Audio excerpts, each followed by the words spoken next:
2022년 10월 18일 아침 묵상에 오신 여러분 환영하며 감사드립니다. 오늘 함께 묵상하실 말씀 창세기 37장 1절로 11절의 말씀입니다. 함께 보시겠습니다. 야곱이 가나안 땅 곧 그의 아버지가 거류하던 땅에 거주하였으니 야곱의 족보는 이러하니라. 요셉이 17세의 소년으로서 그의 형들과 함께 양을 칠 때에 그의 아버지의 아내들 빌하와 실바의 아들들과 더불어 함께 있었더니 그가 그들의 잘못을 아버지에게 말하더라. 요셉은 노년에 얻은 아들이므로 이스라엘이 여러 아들들보다 그를 더 사랑하므로 그를 위하여 채색 옷을 지었더니 그의 형들이 아버지가 형들보다 그를 더 사랑함을 보고 그를 미워하여 그에게 편안하게 말할 수 없었더라. 요셉이 꿈을 꾸고 자기 형들에게 말하며 그들이 그를 더욱 미워하였더라. 요셉이 그들에게 이르되 청하건대 내가 꾼 꿈을 들으시오. 우리가 밭에서 곡식단을 묶더니 내 단은 일어서고 당신들의 단은 내 단을 둘러서서 절하더이다. 그의 형들이 그에게 이르되 네가 참으로 우리의 왕이 되겠느냐? 참으로 우리를 다스리게 되겠느냐? 하고 그의 꿈과 그의 말로 말미암아 그를 더욱 미워하더니 요셉이 다시 꿈을 꾸고 그의 형들에게 말하여 이르되 내가 또 꿈을 꾼즉 해와 달과 11별이 내게 절하더이다 하니라. 그가 그의 꿈을 아버지와 형들에게 말하매 아버지가 그를 꾸짖고 그에게 이르되 네가 꾼 꿈이 무엇이냐? 나와 네 어머니와 내 형들이 참으로 가서 땅에 엎드려 네게 절하겠느냐? 그의 형들은 시기하되 그의 아버지는 그 말을 간직해 두었더라. 아멘. 오늘 본문은 야곱이 밧단 아람에서 떠나와 가나안에 정착하면서 11년쯤 될 때의 일입니다. 어떻게 알 수 있느냐 하면 야곱이 나중에 그 요셉을 이집트에서 만날 때 나이가 130이라고 나오죠. 그때 요셉의 나이를 39살로 추정하는데 39으로 추정하는 것은 요셉이 30에 총리가 되고 7년의 풍년과 2년의 흉년을 지낸 후 좀 만나기 때문이죠. 그래서 야곱과 요셉의 나이 차가 91년인데 야곱이 97세에 밧단 아람에서 나오니까 요셉은 그때 6살이었고 6살이었던 요셉이 17살이니까 11년이 지난 것이죠. 그 요셉이 17에 이집트로 가서 30에 총리가 되니까 이집트에서 혼자 지낸 것은 13년이 되는 것이고요. 밧단 아람에서 야곱이 돌아올 때에 97세, 야곱의 아버지 이삭은 60년 위니까 157세가 되죠. 그 이삭이 180세 세상을 떠나는데 야곱이 돌아온 이후에 한 23년 정도를 같이 지내고 이삭이 세상을 떠나는 것을 알 수가 있습니다. 오늘 본문 2절에 야곱의 족보는 이러하다고 시작합니다. 그 말을 보면 야곱의 족보 이야기를 하려는가 이렇게 생각이 되기도 하는데 히브리인들이 새로운 이야기를 꺼낼 때 쓰는 관용적인 표현이라고 합니다. 야곱에 대해서 이 이야기를 시작하는데 또 스토리는 중심에 야곱이 아니라 요셉을 중심으로 전개되는 걸 볼 수 있습니다. 그것은 이제 이때부터는 야곱의 아들들을 통해서 하나님의 섭리가 이루어져 가는데 그 중심에 요셉이 쓰임받기 때문입니다. 그러니까 이제 이 내용은 이스라엘 백성이 400년 후에 이집트에서 나오는 출애굽, 그 출애굽과 반대 개념인 애굽으로 들어가게 되는 그 배경이라고 할 수가 있습니다. 오늘 본문은 요셉이 형들에게 인신매매를 당해서 이집트로 팔려가는 끔찍한 사건이 있기 직전에 있었던 서막이라고 할 수가 있습니다. 그 발생 요인은 형제간의 미움의 감정이 생기고 그게 달하기 때문이었는데 오늘 본문의 4절, 5절, 8절에 미워했다 이런 말이 3번이나 나오죠. 요셉이 미움을 산 것은 형들의 비위 사실을 아버지에게 고했기 때문이고 또 아버지가 요셉을 편애하는 것 때문이었고 마지막으로는 꿈 얘기를 하면서 그것이 결정적으로 형들의 마음에 미움을 크게 사게 되는 것이죠.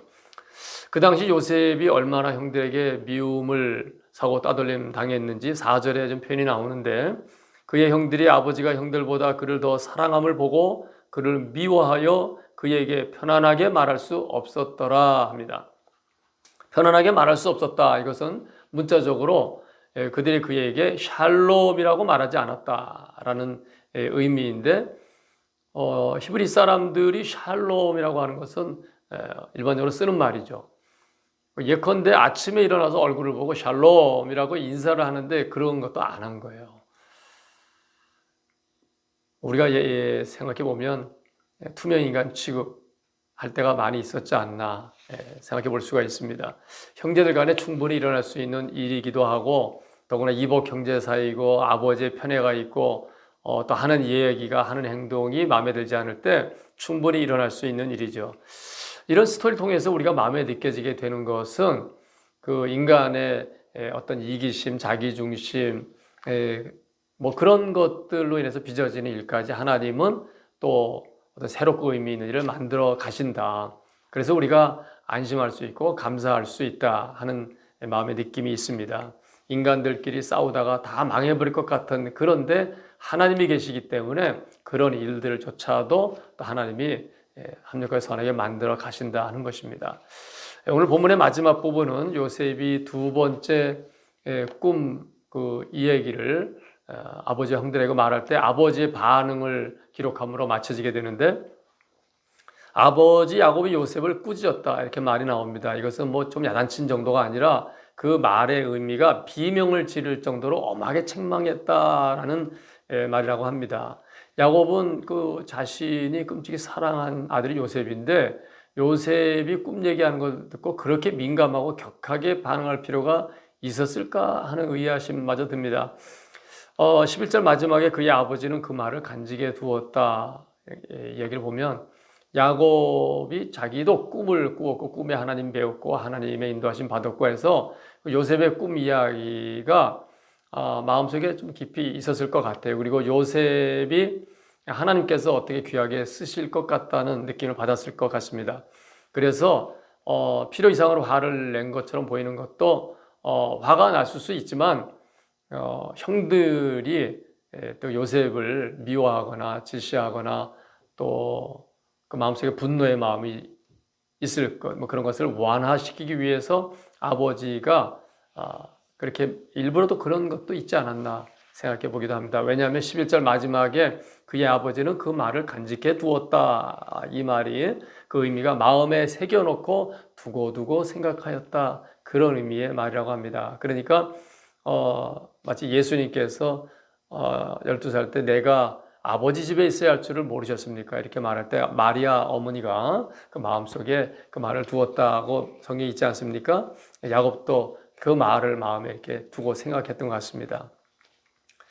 오늘 말씀을 보면서 여러분 무엇이 마음에 잡히십니까?